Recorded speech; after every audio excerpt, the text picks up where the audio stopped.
ही एक गोष्ट आहे एकट्याच निघालेल्या पावलांची. हॅलो. ही एक गोष्ट आहे एकट्याच निघालेल्या पावलांची, पण कधीच एकलकोंडे नसलेल्या मनाची. आहे हा एकटीचा सफरनामा, आहे हा एकटीचा सफरनामा, पण नाही नुसता स्थळांचा नकाशा, तर आहे तो अनुभवांचा आरसा. जिथे सृष्टी स्त्रीसारखी सामर्थ्यवान भासते, जिथे सृष्टी स्त्रीसारखी सामर्थ्यवान भासते आणि शक्ती शांतपणे स्वतःचे अस्तित्व दाखवून देते. कुठे ती नदी होऊन वाहते तर कुठे पर्वतासारखी स्थिर उभी राहते. अलिप्ततेतही बळ असतं आणि बाहुबलीच्या ताकदीतही एक गूढ शांतता ते दर्शवत असतं. ही गोष्टच सांगते की प्रवासात भेटलेली माणसं, ही गोष्टच सांगते की प्रवासात भेटलेली माणसं काही आपलीशी होतात, तर काही नुसत्या स्मरण खुणा सोडून जातात. रंगाराची मनात इंद्रधनुष्य फुलवते, रंगाराची मनात इंद्रधनुष्य फुलवते आणि जिव्हा तृप्ती आठवणींना जन्म देते. अस्त्रशस्त्रांच्या सावलीत इतिहास डोकावतो, अस्त्रशस्त्रांच्या सावलीत इतिहास डोकावतो, मंथनातून नवविचार जन्माला येतो. फॅशन बदलते, फॅशन बदलते, पण संस्कृती आपली ओळख जपते. बंध जोडतात, बंधनं प्रश्न विचारायला लावतात. सिस्टाईन चॅपलमध्ये कला प्रार्थना बनते, सिस्टाईन चॅपलमध्ये कला प्रार्थना बनते आणि दगडात कोरलेले अजिंठा काळालाही थांबवते.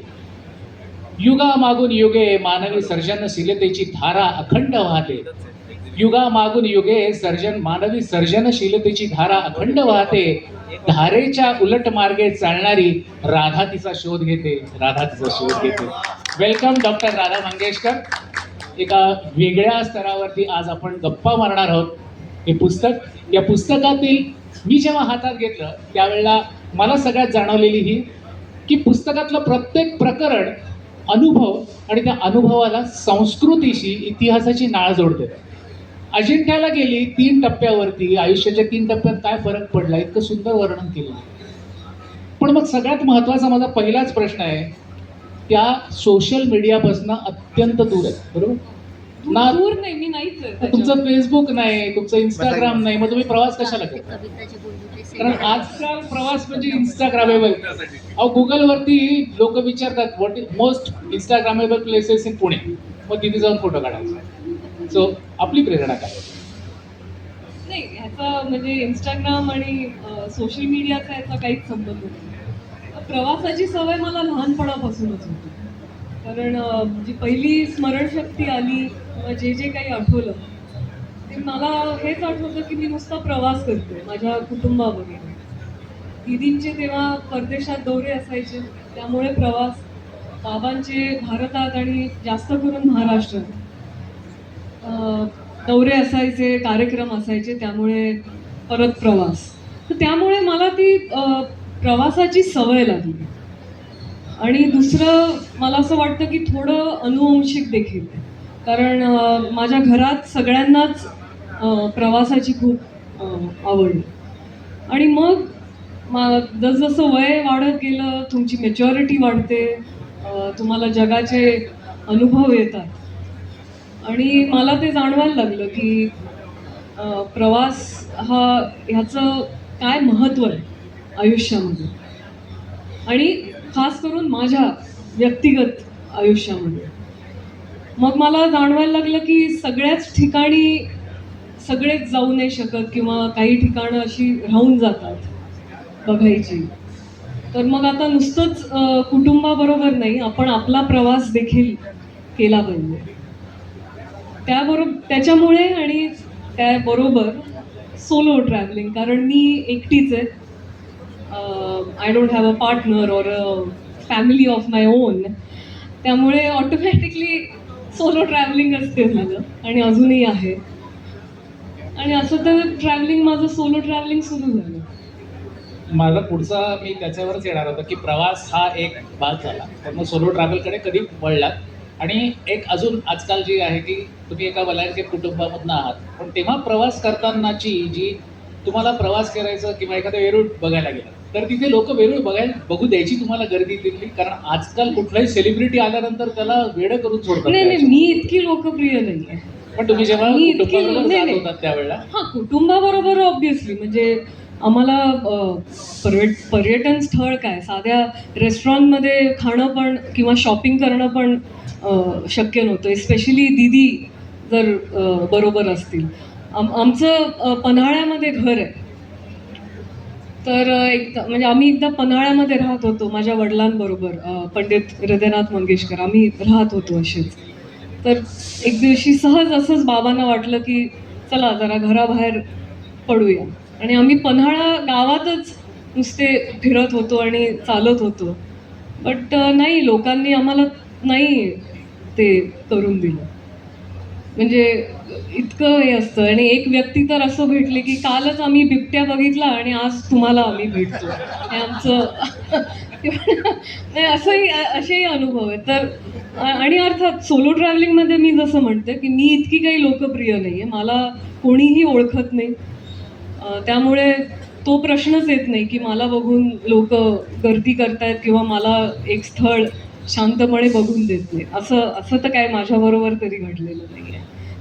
ते मला वाटलं ते जेव्हा भलायंकित याच्यातनं जेव्हा एखाद्या स्थळी गेल्यानंतर बघता न येणं, मग आपण शांतपणे चुपचाप एकटं जावं आणि एकट्याने एखादं जागा अनुभवावी, असंही काही त्याच्या मागची प्रेरणा नाही, होती? ते एकट्याने मला का फिरायला आवडतं आणि एखादी जागा बघायला ह्यासाठी आवडते, कारण आपल्याबरोबर एक ग्रुप नसतो किंवा लोक नसतात. आणि हे जरुरी नसतं की तुमच्याबरोबर जेव्हा आजूबाजूला लोक असतात किंवा तुम्ही इवन तुमची प्रवास तुम्ही आयदर तुमच्या फॅमिली बरोबर करता किंवा तुम्ही तुमच्या मित्रमैत्रिणींबरोबर म्हणजे ग्रुपमधनं करता, किंवा असे टूअर्स टाईप की कोणी कोणाला ओळखत नाहीये पण तुम्ही एका ग्रुपमध्ये आहात आणि तुम्ही एक स्थळाला व्हिजिट करता. पण जरुरी नाहीये की त्या लोकांबरोबर तुमचं पटेल किंवा तुमचे विचार जमतील किंवा सगळंच तुमचं जमून येईल. आता फॉर एक्झाम्पल माझ्यावरनंच मी सांगते की मला ब्रेकफास्ट करायची सवय नाही आहे. माझ्या आयुष्यात ब्रेकफास्टला इतकं महत्त्व नाही आहे, पण लोकांना आहे. ब्रेकफास्ट केल्याशिवाय दिवसाची म्हणजे माझ्या मते आयुष्याचीच त्यांची सुरुवात होत नाही. ते मगाशी आपण जेव्हा उद्घाटन केलं ते कोणी बोललं ना की पैसा वसूल, माझ्या मते ती मानसिकता आहे त्याच्या पाठी. जो माणूस ब्रेकफास्ट, आय थिंक तुम्हाला सगळ्यांना कळेल मी काय म्हणते ते. त्याच्यानंतर काही जागा खूप लोकांना असं वाटतं की म्युझियम का बघायचा, किंवा एखादं जे भग्न अवस्थेत ज्याला आपण रुइन्स म्हणतो, अशा ज्या मॉन्युमेंट्स आहेत त्या लोकांना अतिशय निराश आणि उदास वाटतात. आणि मला देखील चिडवण्यात येतं की तू काय दगड-धोंडे बघून येतेस. सो पुढचं मला आहे की तुम्ही मगाशी म्हणालात की मला कुठल्याच गोष्टीचं भय नाहीये, नाही, पण अशी कधीतरी घटना झाली किंवा अशी कुठली पुसटची हे झाली की तुम्हाला वाटलं अरे बापरे, एकटी स्त्री म्हणून मला हा अनुभव किंवा ही असुरक्षितता वाटली किंवा भय वाटलं, आणि हे जर नसेल तर अशी अनपेक्षित मदत कुठे तुम्हाला मिळाली का? I always say be a wise traveler. Even if you are solo traveller, एकटे असाल किंवा तुम्ही तुमच्या फॅमिली किंवा ग्रुपमध्ये असाल, be a very wise traveller. So मला असे अनुभव अजून ईश्वराच्या कृपेने अजून आलेले नाही आहे, कारण माझं थिंकिंग आणि माझं प्लॅनिंग आणि माझा रिसर्च हा फार करेक्ट असतो. आणि दुसरं, मी ओव्हर कॉन्फिडेंट आणि आगाऊ नाही आहे. सो मी योग्य तेच आणि सेफ हॉटेलच निवडते. मी हॉस्टेलमध्ये किंवा कोणाबरोबर तरी एक डॉमॅटरीमध्ये काहीतरी शेअर करते, हे असले प्रकार मी करत नाही.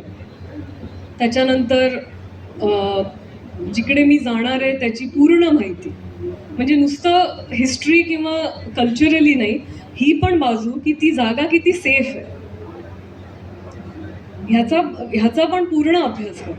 हे मला करायला लागतं. ती जागा किती सेफ आहे, ते हॉटेल किती सेफ आहे, तो एरिया कसा आहे. आणि उगीच मजा म्हणून काही टाइमपास नाही करायचा म्हणून उगीच रात्री पण एकटी कुठेतरी फिरत मी चालले, हे असलं सगळं मी करत नाही.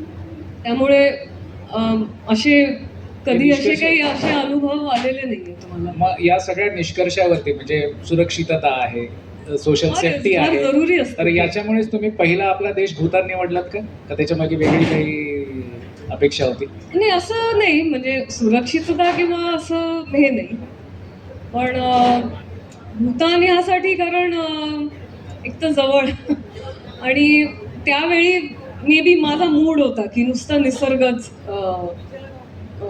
बघावा किंवा निसर्गाला जाऊन भेट द्यावी, म्हणून भूतान हे होतं. आणि माझ्या ज्या जागा असतात म्हणजे ज्या देश असतात ते माझे जरा मूड प्रमाणे असतं. प्रवासाला जाण्याआधी तुम्ही म्हणजे आता एवढी इतिहासाची मांडणी केली आहे तुम्ही, हं. पुराणाच्या खूप सारे दाखले देतात, तर एखाद्या प्रवासाला जायच्या आधी तुम्ही साधारणतः किती दिवस याचं प्लॅनिंग सुरू करता? प्लॅनिंग नाही, म्हणजे प्रवास आखायचा. आखायचं म्हणजे आता मला हे करायचं आहे 10 याची ते डेस्टिनेशनची म्हणजे ते तयारी असते कारण का? मी ज्यांच्या थ्रू माझे बुकिंग आणि हे करते ते तर 2-2, 3-3 महिने आधीच मला सांगतात डेट्स द्या, बुकिंग करायला लागतं. पण माझं जे मानसिक प्लॅनिंग असतं ते म्हणजे किमान, कारण त्या जागेचं जसं मी बोलले की मी पूर्ण अभ्यास करून जाते. मे बी 2 to 3 इयर्स मला लागतात एका असेल.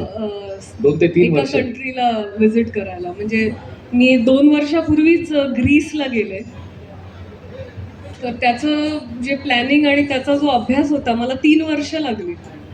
आणि जवळजवळ मला एक 4-5 पुस्तकं तरी ग्रीक मायथॉलॉजीची वाचायला लागली. ग्रीकमध्ये किती दिवस तुम्ही घालवलात म्हणजे थोडीशी कारण ग्रीक हा अजूनही आमच्यासाठी ग्रीक लॅटिन असल्यासारखंच आहे म्हणजे ग्रीक आपल्या ग्रीसमध्ये भारतीय. मी टोटल 12 दिवस होते. बरं. आणि मग तिथल्या मायथॉलॉजी आणि भारतीय तत्वज्ञान याच्यात काही तुम्हाला साम्य अर्थात फार फार मोठा विषय आहे हा. थोडक्यात काही काय तुम्ही बोलायचं? कळत 2 किंवा 3 गोष्टी की नाही, कारण इतकी जुनी संस्कृती आहे ती आणि इतिहास पण इतका जुना आहे. म्हणजे आपण थेट 4000 वर्ष पाठी जातो. तर नुसतं एका गाईडनी सांगणं हे मला जरा कमी वाटतं. आपण आपला अभ्यास करून गेला. सी, गाईड हा फार महत्वाचा असतोच. तो जे पण मला असं वाटतं की आपण तिकडे गेलं की आपल्याला पण कळलं पाहिजे. सगळंच काय तुम्हाला दाखवायचं आणि शिकवायचं, तुम्हाला तुमचं पण थोडं कळलं पाहिजे.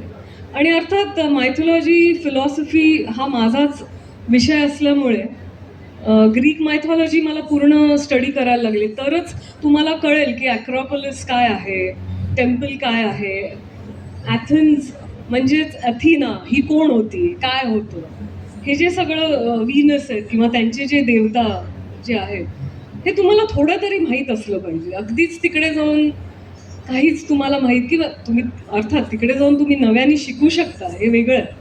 पण एक थोडा तरी बेस तुमचा असला पाहिजे असं मला तरी. Again I said this is my personal this thing, हे माझं व्यक्तिगत हे आहे. आणि एक्झॅक्टली कुठल्या जागा बघायच्या, म्हणजे एक टूर्समधनं मला नेहमी असं वाटतं की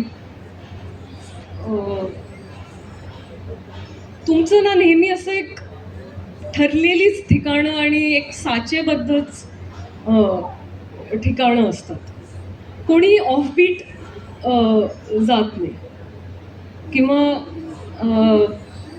जे महत्त्वाचं आहे पण जस्ट बिकॉज लोकांना इतिहासात आणि जसं मी बोलले की रुइन्स आणि याच्यामध्ये इंटरेस्ट नसतो म्हणून त्या जागा वगळण्यात येतात. आणि नुसतं शहर, शॉपिंग, समुद्रकिनारा आणि ह्या अशाच गोष्टी बघण्यात येतात. म्हणजे आय ऑलवेज फील की आत्ता पण मी बघत होते, I think the most popular country मला आत्ता दिसली इज व्हिएटनाम. मी नोटीस करत होते फिरताना. आणि I think second is the Thailand. तर मला खरंच बघायचं आहे की नुसतं क्रूज, समुद्रकिनारा आणि बँकॉकमधलं शॉपिंग आणि नाईट लाईफ आणि हे सगळं सोडून तुम्ही आणि काय दाखवताय, तुम्ही कल्चरली काय दाखवताय. ठीक आहे, राजाचा राजवाडा आणि तो काय, तो जेड बुद्धा, त्याच्या पलीकडे आणि काय, do you all know anything.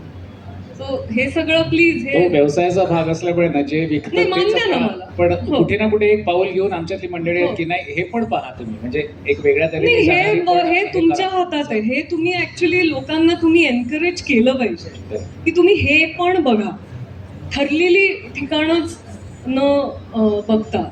म्हणजे अशी किती जागा आहेत. म्हणजे मला तर हे खूप अनुभव आलेला आहे. म्हणजे वाय परदेश आपल्याच देशामध्ये, की मी जिकडे जिकडे गेली आहे आणि माझ्याबरोबर गाईड असतो, जे ठरलेली आयटिनरी असते, जे ठरलेली ठिकाणं आहेत ते मी बघते, तो मला दाखवतो.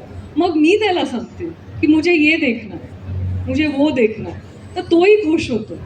किंवा कधी कधी त्याला माहीत नसतं, तो मला सांगतो की थँक्यू मॅडम जी आपने मुझे सिखाया है. असे तर किती माझ्याकडे असे compliments पण मिळतात. आहेत, अनुभव आहेत हे. बरं. आपण मायथॉलॉजीवरून जरासं आपल्या भारताकडे येऊ परत. पूर्वी खजुराहो हा एक आपल्याकडचा एक म्हणजे वेगळ्या तऱ्हेने बघितला जायचा विषय.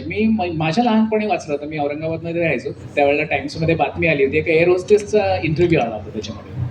ती म्हणते की मी जेव्हा खजुराहो फ्लाईटला जाते त्यावेळेला माझ्याकडे बघणाऱ्या पुरुषांचा दृष्टिकोन अत्यंत वेगळा असतो, की मी तिथे खजुराहोला मुक्काम करणार आहे का. म्हणजे इथपर्यंत लोक त्याच्यावर घसरतात असे. ही मी माझ्या लहानपणीची गोष्ट, म्हणजे 40 वर्षापूर्वीची गोष्ट सांगतो. त्याच्यानंतर जे खजुराहोच्या मनामध्ये आपल्याला एक वेगळं हे बसलेलं असतं की खजुराहो काय आहे बाबा. पण मी जेव्हा प्रत्यक्ष 10 वर्षापूर्वी गेलो आणि ते जे काही खजुराहो अनुभवलं, हा अत्यंत वेगळा होता. तर तुमच्या पुस्तकामध्ये पण हा एक वेगळा सगळा हे आहे. तर मला वाटतं की आपण प्रेक्षकांना म्हणजे नक्की तुमचा खजुराहोबद्दलचा दृष्टिकोन आणि तुम्ही काय बघितलं आणि काय तिथे अनुभवलं याच्याबद्दल जरा सांगितलं तर बरं. खजुराहो ही अद्वितीय जागा आहे. म्हणजे ती अशी थोडक्यात बोलून न होण्यासारखी आहे. पण त्याच्यातला मेन मुद्दा हाच आहे जो आपण सांगितला, की म्हणजे थोडक्यात आजकालच्या भाषेत सांगायचं गेलं तर त्या जागेची कशा प्रकारे पब्लिसिटी केली गेली. आता आपण हे बघतो ही पब्लिसिटीच आहे. सो खजुराहोची पब्लिसिटी ही म्हणजे त्याच्यातली जी कामशिल्प आहेत त्याचीच त्याची जास्त करण्यात आलेली आहे. आणि मी जेव्हा गेले खजुराहोला तेव्हा माझ्या लक्षात आलं की समजा आपण एक टेम्पल बघतोय किंवा it's a complex of temples, तर त्याच्यामध्ये फक्त 10% ती शिल्प आहेत.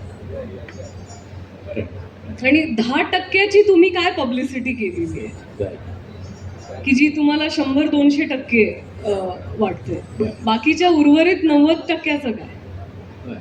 तर हे मला माहित नाही. I don't want to comment or blame anyone.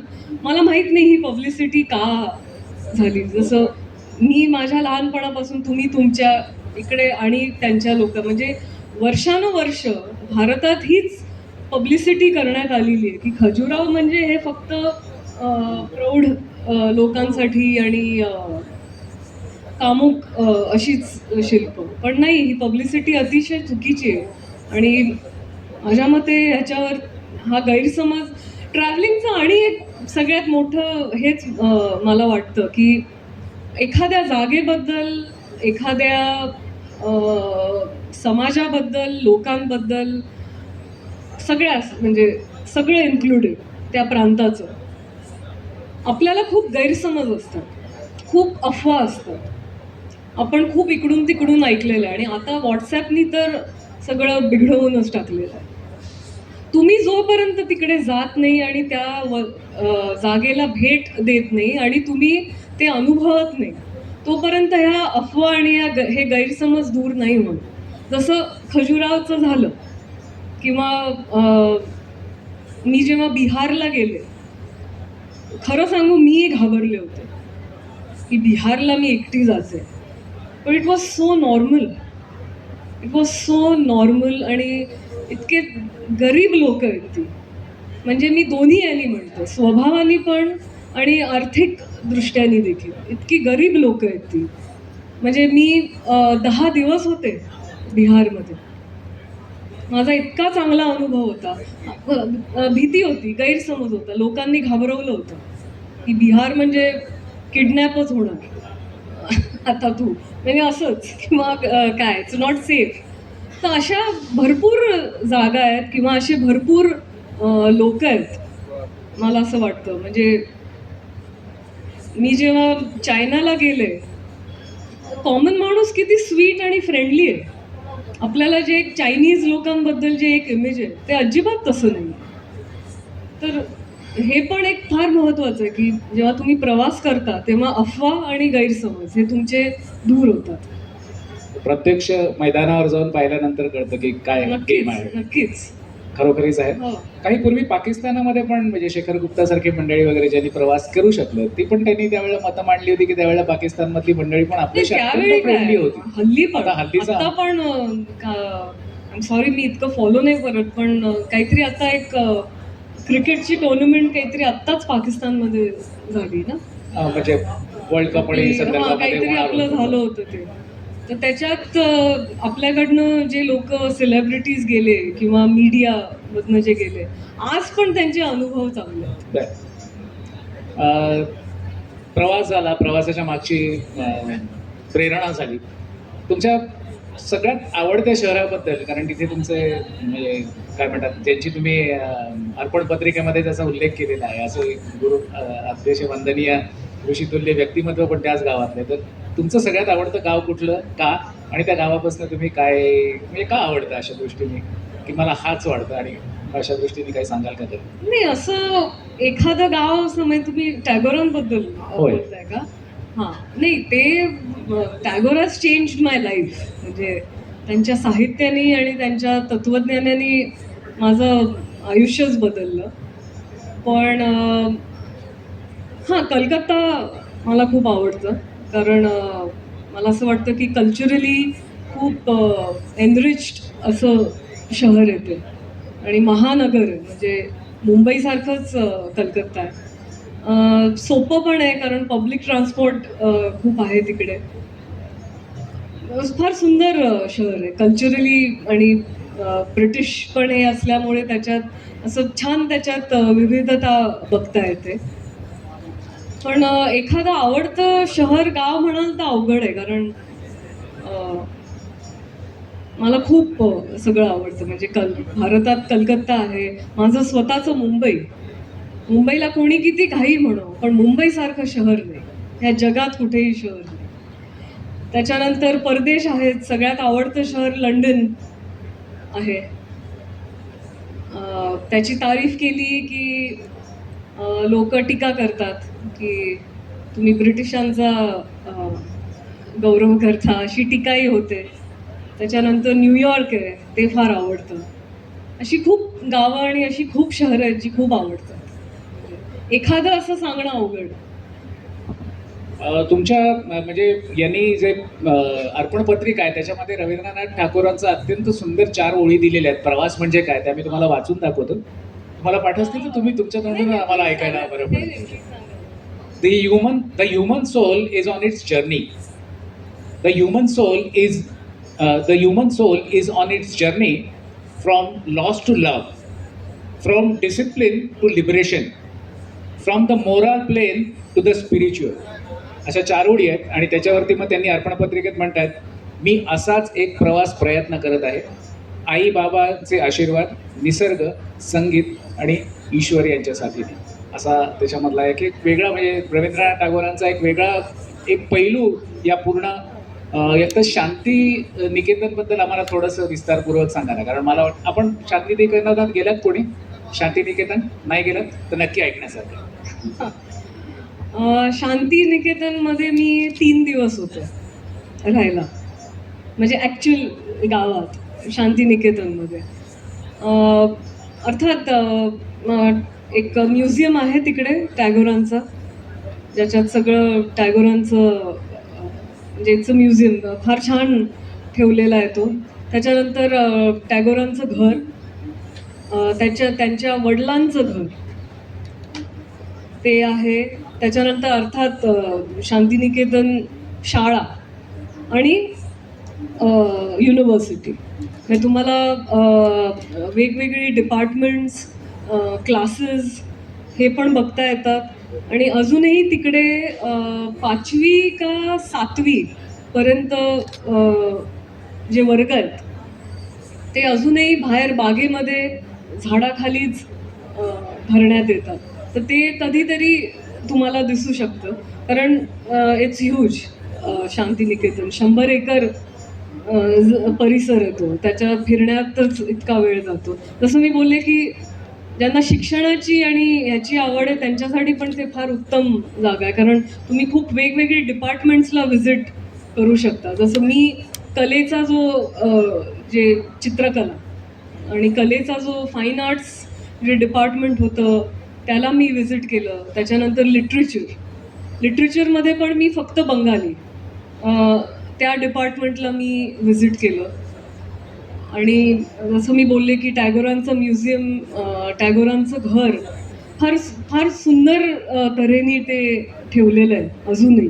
त्यांच्या वस्तू, त्यांचं जसं जसं ते सोडून गेले असतील आज तसंच त्यांनी ते ठेवलेलं आहे. फार छान मेंटेन केलेलं आहे. आणि तुम्हाला जाणवतं की टॅगोर आहे, म्हणजे आपण म्हणतो ना की त्यांचा वास आहे अजून तिकडे, असं जाणवतं. मे बी इट्स मानसिक, कारण मी टॅगोर भक्त असल्यामुळे मला तसं वाटलं, प्रत्येकाला वाटेल असं नाही. आणि त्यानंतर सगळ्यात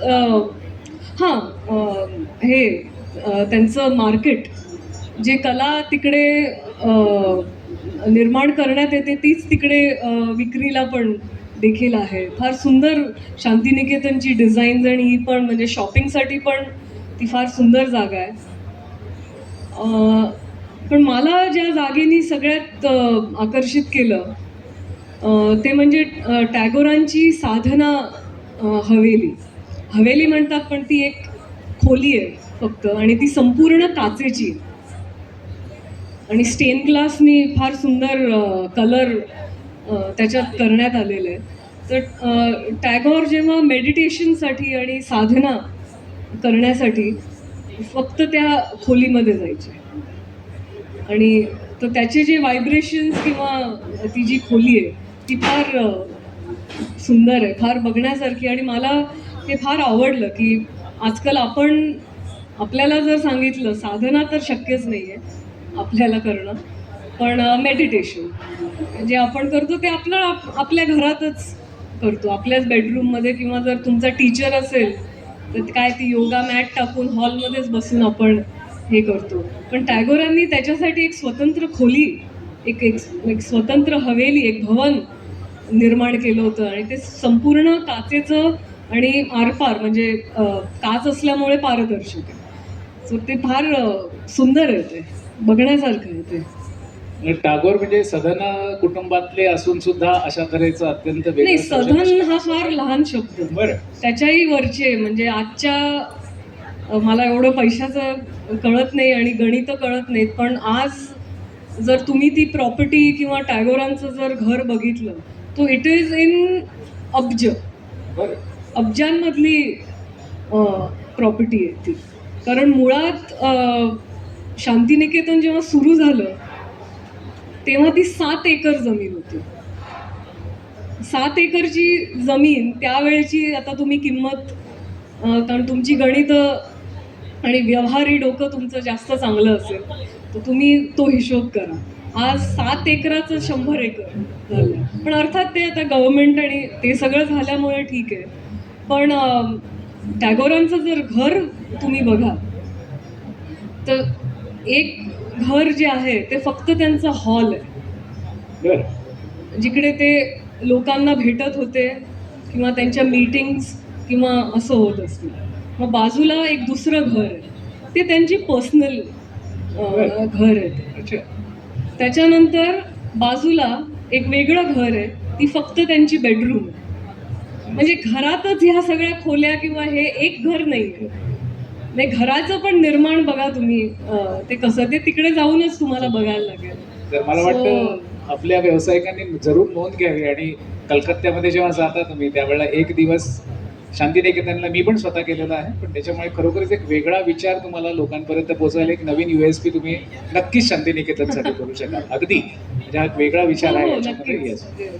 तुमची जी टायटल्स आहेत ना मॅम, डॉक्टर, त्याच्यामध्ये त्यांची टायटल्स एक इंटरेस्टिंग आहे, तर सगळी वाचली. हे प्रवास नामा आहे का काय हे बघावं. याच्यामध्ये टायटल्स शीर्षकांचा आणि त्याचा तसा काही संबंध नाही आहे, एकदम वेगळ्या तऱ्हेची मांडणी आहे. एकटीचं सफरनामा पहिलं, त्याच्यानंतर दुसरं खजुराहो, मग ती सृष्टी ती शक्ती, ती नदी तो पर्वत, ती अलिप्तता तो बाहुबली, ते आम्हा सोयरे, रंगाराची, खाता रहे मेरा दिल, अजिंठा, अस्त्रशस्त्र, मंथन, फॅशन, बंध आणि बंधनाचे महत्त्व, युगामागून युगे चाललेली आणि सिस्टाईन चॅपल, अशी 15 ही लेखमाला आहे. तर याच्यामध्ये मला सारखं तुमच्या म्हणजे तुम्ही मगाशी म्हणालात की मी एकटी आहे किंवा मला एकटीचा प्रवास आहे, तर याच्यामध्ये मला एक तुमचं प्रकरण जे अत्यंत भावलं, ती सृष्टी आणि ती शक्ती याच्यामध्ये. नेचरवर. तर तुम्ही हे नेचरवरती हे रिलेट तुम्ही कसं आणि त्याच्यात थोडक्यात तुम्ही काय लिहिलंय त्याच्यामध्ये, ती सृष्टी आणि ती शक्ती. नाही म्हणजे मला असं वाटतं की दोन गोष्टी आहेत. जेव्हा तुम्ही एखादी प्राचीन स्थळ जेव्हा तुम्ही बघता, तर फॉर एक्झाम्पल ग्रीस, तुम्ही पॅन्थिऑन बघता, तुम्ही 4000 वर्ष पाठी जाता. तुम्ही जेव्हा खजुराहो बघता तेव्हा तुम्ही 1000 वर्ष पाठी जाता.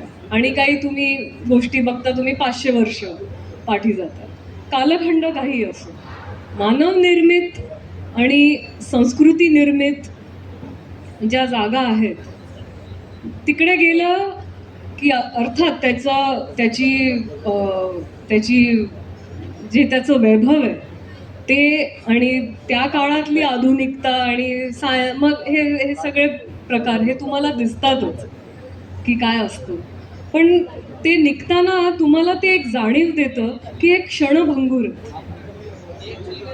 म्हणजे इतके प्रगत लोक आणि त्यांचं आर्किटेक्चर हे दिसते, पण आज भग्न अवस्थेत आहे. म्हणजे क्षणभंगूर. इजिप्शियन्स पण गेले, ग्रीस पण गेलं, सगळं गेलं, म्हणजे क्षणभंगूर आहे. पण निसर्गात जेव्हा तुम्ही जाता तेव्हा तुम्हाला कळतं की आपण किती लहान आहोत.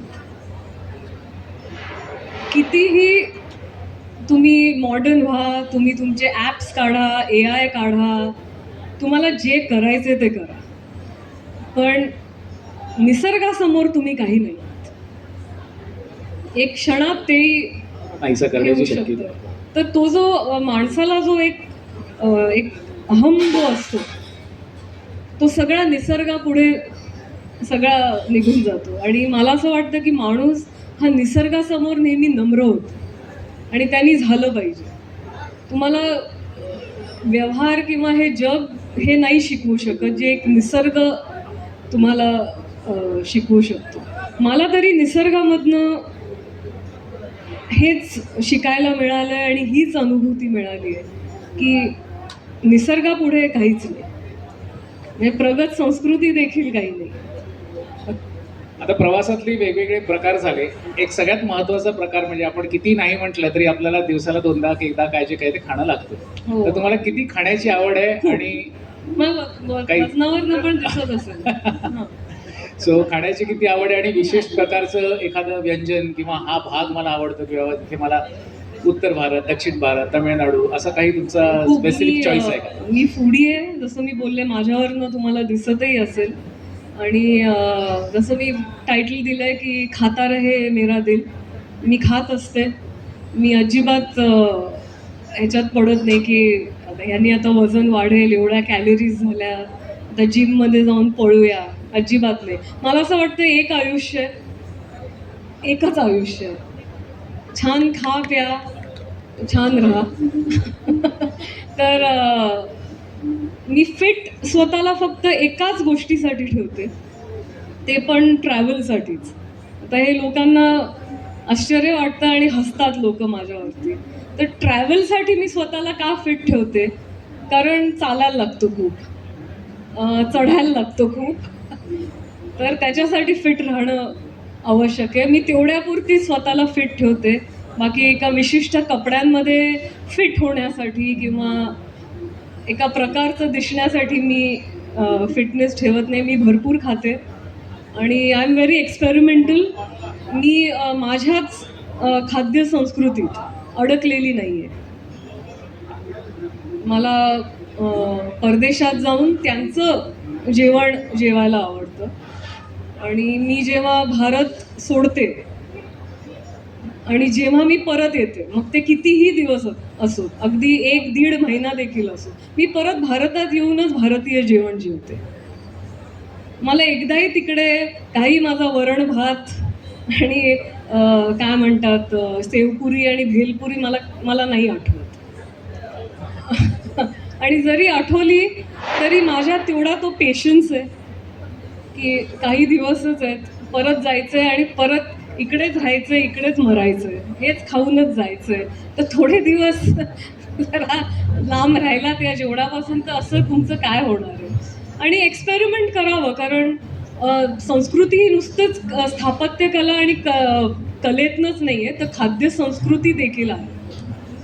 त्याच्यातनं पण खाद्य संस्कृतीतनं पण तुम्हाला कळतं की ह्या प्रांताचा काय इतिहास असणार, काय ही लोक आहेत, किंवा ह्या प्रांतामध्ये काय पिकत असणार, किंवा काय प्रकारची शेती होत असणार.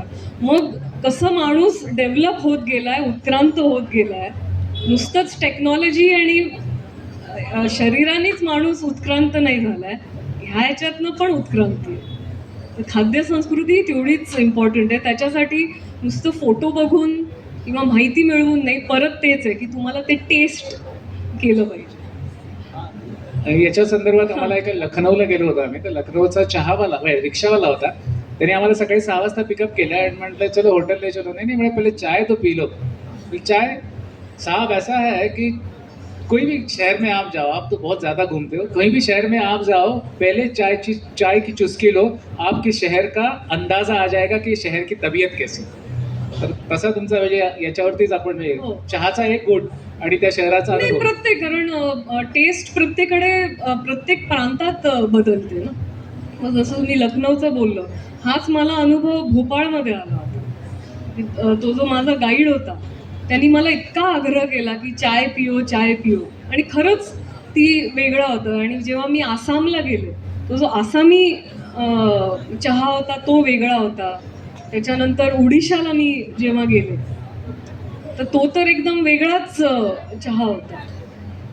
तर म्हणजे किती बघण्यासारखं. आणि जसं मी काल तो तुम्हाला माझा लेख पाठवला, तर खाद्य संस्कृती जी आहे याचा सगळ्यात चांगला अभ्यास तो आनंद बाजारात होऊ शकतो.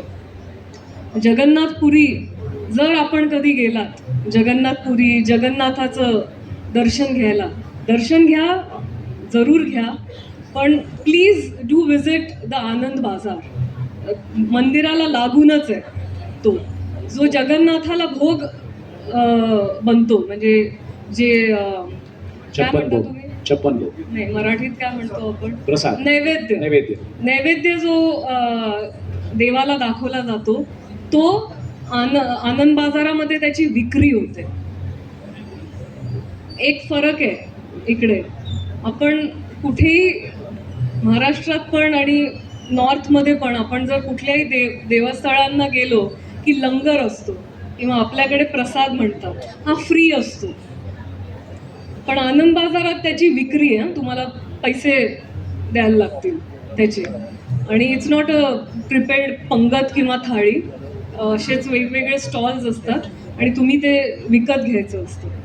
पण त्याची खासियत हे होते, म्हणजे मी एक्सपेक्ट केलं नव्हतं की माझा एकतर इतका वेळ जाईल तिकडे आणि मला इतकं सगळं शिकायला मिळेल तिकडे. त्यांची जी प्रथा आहे जगन्नाथपुरीची आणि आनंद बाजाराची, की ते मंदिर आहे 1000 वर्ष जुनं, 1000 किंवा 1100 वर्ष. तर 1100 ते 1000 वर्षांपूर्वी आपण उडीसा प्रांतच बघूया, त्यावेळी त्याला उत्खल म्हणत होते. त्या प्रांतामध्ये जी शेती व्हायची, त्या प्रांतामध्ये जे पीक उगवलं जातं, अजूनही तेच इन्ग्रेडियंट्स वापरतात. म्हणजे फॉर एक्झाम्पल, म्हणजे मी तिकडे त्यांना विचारत होते आणि तेही मला फार चांगली माहिती देत होते की तुम्ही जर तिकडची भाजी किंवा डाळ खाल्ली तर तुम्हाला टमॅटो नाही मिळणार, कारण टमॅटो आपला नाही आहे, इट्स पोर्चुगीज.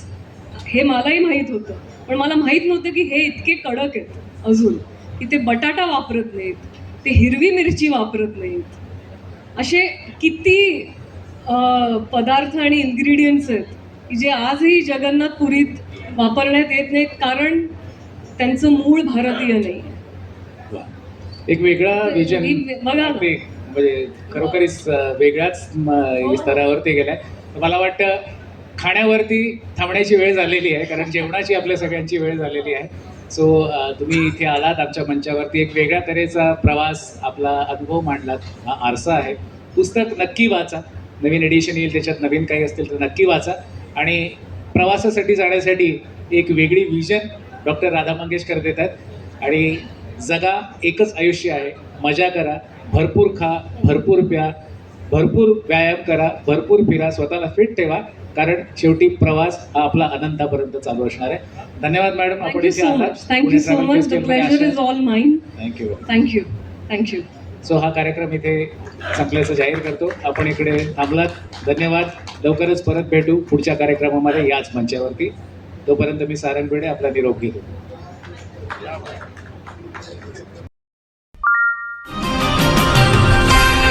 सर्जनशील न्यूज